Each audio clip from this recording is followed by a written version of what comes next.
pemirsa, apa kabar hari ini? Semoga Anda selalu sehat di masa pandemi dan selalu bersemangat untuk menjalani aktivitas. Bagi pemirsa yang harus tetap bekerja di luar rumah, jangan lupa untuk menggunakan masker.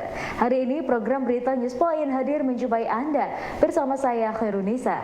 Selama 30 menit ke depan, Newspoint akan menyajikan berita terbaru seputar Universitas Brawijaya dan Malang Raya. Jangan kemana-mana, keep on our channel Newspoint.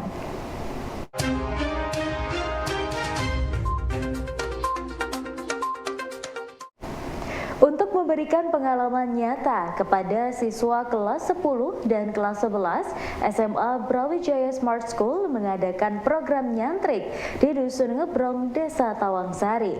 Selama 4 hari, para siswa diajak untuk mempelajari kearifan lokal terkait tradisi, budaya, sopan santun, tata krama, dan kehidupan sosial yang ada di desa tersebut.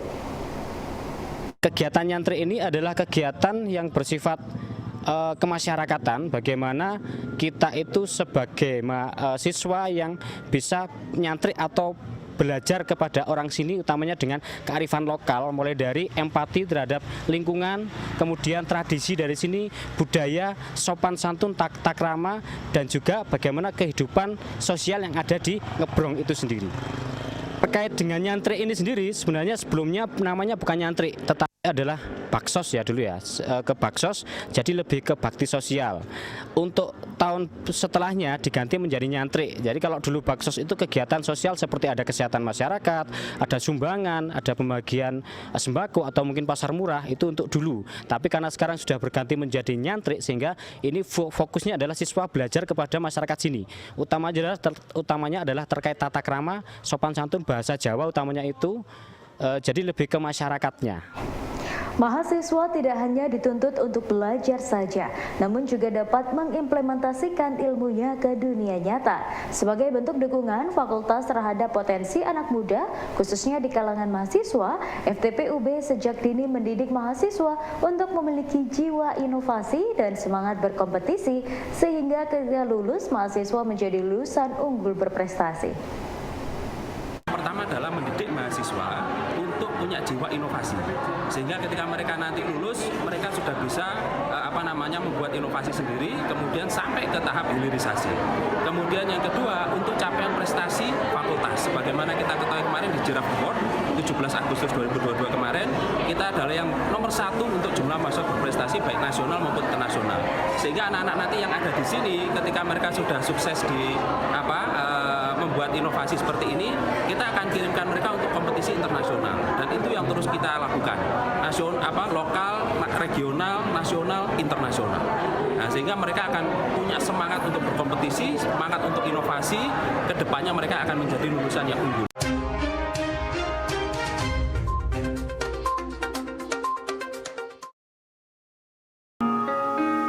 Ya, mana yang kau pilih? Memberi perhatian atau berusaha tak peduli? Dan mana yang lebih melelahkan, berjuang atau melupakanmu kini? Salahkah kau berpura-pura untuk mendapatkan perhatianku? Aku tak peduli, ku tak tahan lagi. Ku sudah tak punya waktu untukmu lagi. Is anybody real here? Is anybody real here? Aku tak peduli.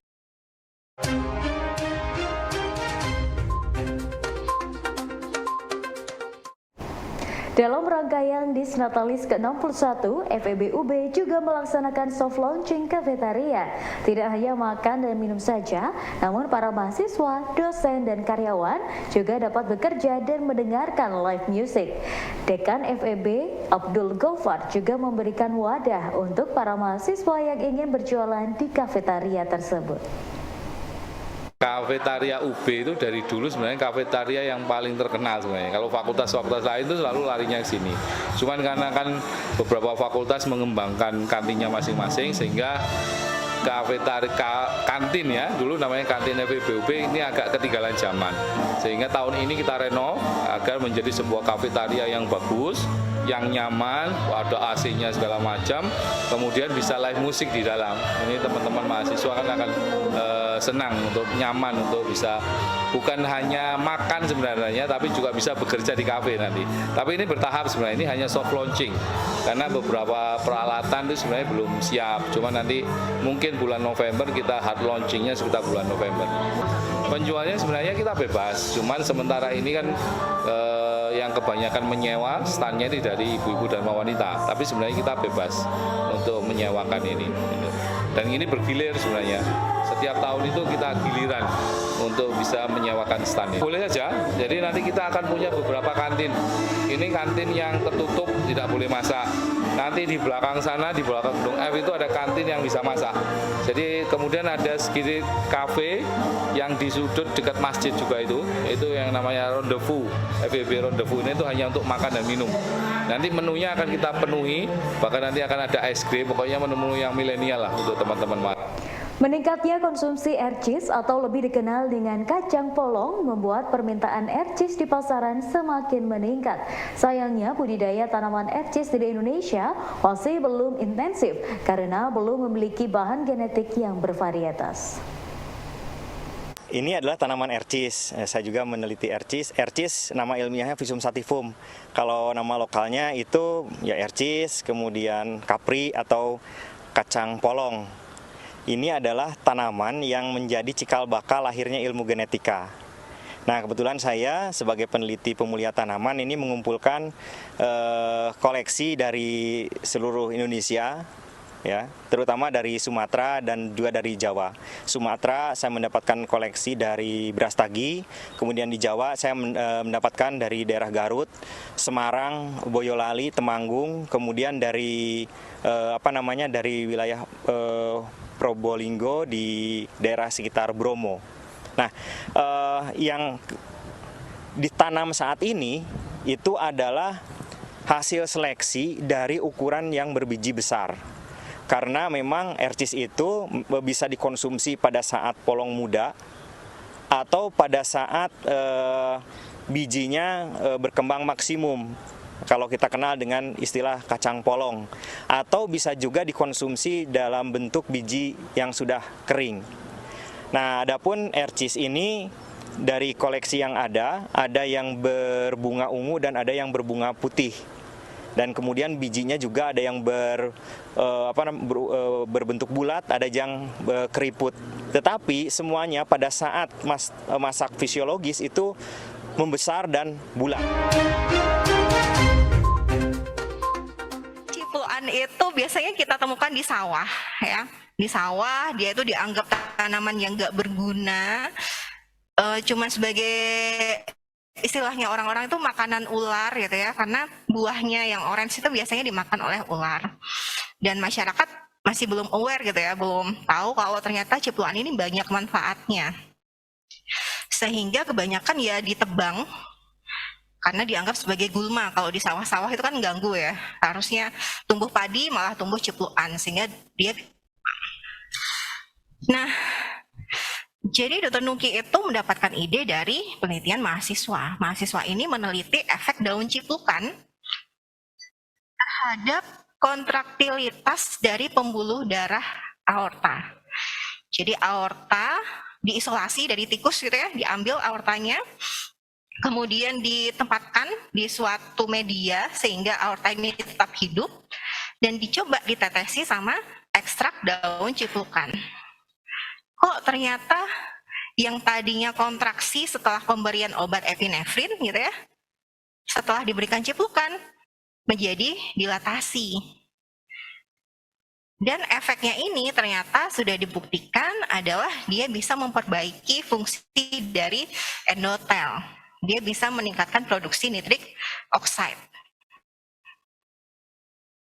Nah, padahal kalau kita tahu fungsi dari endotel, fungsi dari nitrik oxide ini terkait dengan banyak sekali penyakit, ya kan? Mau penyakit apa? Hipertensi kaitannya dengan endotel. Diabetes ada kerusakan endotel. Preeklamsi itu adalah penyakit tekanan darah tinggi ya, yang disertai dengan kerusakan organ pada ibu hamil.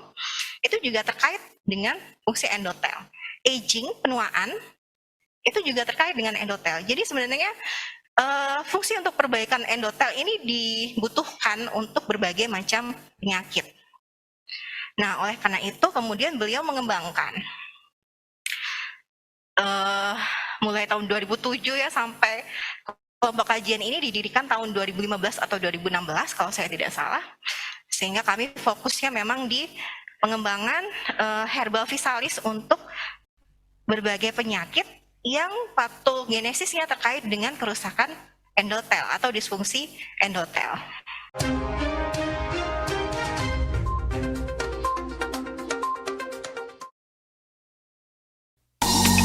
Mulai kuliah itu di Fakultas Pertanian Universitas Brawijaya tahun 1965 dan setelah itu selesai tahun 1974. Dalam meraih cita-cita itu harus fokus. Yang utama adalah fokus, jangan sampai ke berpikiran yang lain.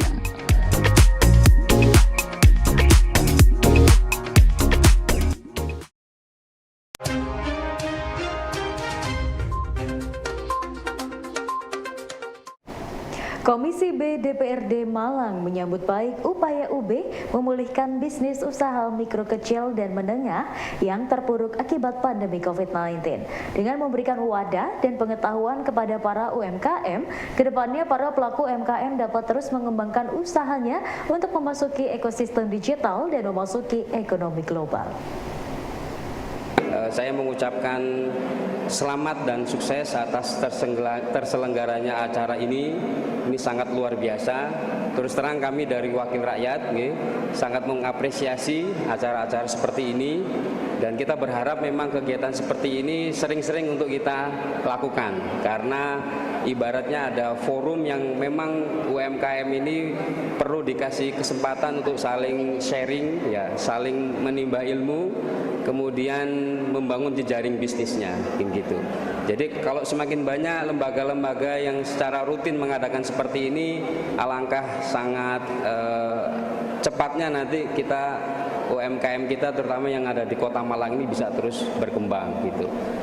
Bliss Cafe menjadi salah satu kafe dengan konsep nature yang wajib menjadi wishlist di akhir pekan. Selain konsep nature, kafe ini juga menyediakan menu makanan dan minuman yang menggunakan bahan terbaik dengan harga terjangkau. Bliss Cafe mulai buka dari pukul 10 pagi hingga 10 malam. Spesialitinya itu kita karena market kita itu keluarga dan nggak terlalu spesifik ke segmen tertentu, jadi kita ambilnya itu general. Jadi kita itu menu-menunya kita ambil semua general lah. Es kopi ada, buat ibu-ibu ada, buat anak-anak ada, buat cewek-cewek ada. Pokoknya kita ambil general lah, nggak terlalu spesifik yang terlalu kopi gitu atau gimana gitu pokoknya. Snacknya kita ada yang tasty yang asin ya, ada french fries, terus honey chicken wings, terus yang sekarang masih ready itu tofu, spicy tofu. Di sini kita cuma pakai kopi blend kopi aja buat espresso. Kita nggak terlalu fokus ke filter, tapi filter kita lumayan enak. Kita cuma pakai WES, Natura, udah itu aja kayaknya. Terus bisa beberapa filter yang dipakai, binnya itu. Non coffee-nya kita ada blend, ada iced tea, ada Granary itu ya jenis green tea pakai espresso dan lain-lain, terus ada strawberry dan lain-lain, macam-macam lah. Bliss Cafe ini lokasinya ada di Desa Bumiaji, dusunnya Banaran, Kota Batu. Untuk lebih enaknya itu kalau masuk itu dari search aja makam Mbah Batu, terus dari situ search lagi masuk ke Bliss Cafe, nanti diarahin lebih dekat dari situ. Kalau jam operasional kita Senin sampai Jumat itu jam 10 sampai jam 10 malam. Kalau weekend, Sabtu Minggu, kita usahakan buka jam 7 pagi sampai jam 10 malam.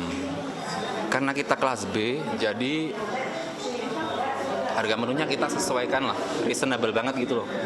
Kita kasih bahan-bahan terbaik, mungkin rasa kan nggak tahu ya, rasa kan general. Ada orang yang suka manis atau nggak manis, ada yang suka asin atau nggak terlalu asin, ya kita ambilnya di tengah-tengah gitu. Minuman dari 10.000 sampai 25.000, makanan dan snack 15.000 sampai 40.000. Harapanku itu gampang aja sih, bertahan lama gitu aja. Emang awal-awal itu kan biasa ya, kafe-kafe di Batu itu bakalan ramai banget di awal-awal. Nah, aku pengennya itu ke depan tetap stabil lah, nggak perlu terlalu yang kewenceng banget, tapi stabil sampai lama gitu lah, bertahan, bisa eksis lah intinya. Ya itu kan PR manajemen dan lain-lain. Sekarang karena masih belum ada orang-orang yang megang konten dan lain-lain, selama ini masih dipegang manajemen sendiri. Kita masih cuma pakai 2 akun, yaitu Instagram dan TikTok. Itu juga pasif banget itu. Mungkin bisa di follow teman-teman Instagramnya Bliss, bliss.cafe, BLYSS.cafe gitu aja. Sama kok, kayaknya TikToknya juga sama, ID-nya sama. Ya pemirsa, informasi tadi sekaligus menutup perjumpaan kita hari ini. Jangan lupa saksikan News Point setiap hari pukul 19.30 waktu Indonesia Barat hanya di UBTV, Televisi Pendidikan Universitas Brawijaya. Saya Khairunisa dan seluruh kru yang bertugas pamit undur diri. Tetap patuhi protokol kesehatan, wajib menggunakan masker. Terima kasih dan selamat beraktivitas.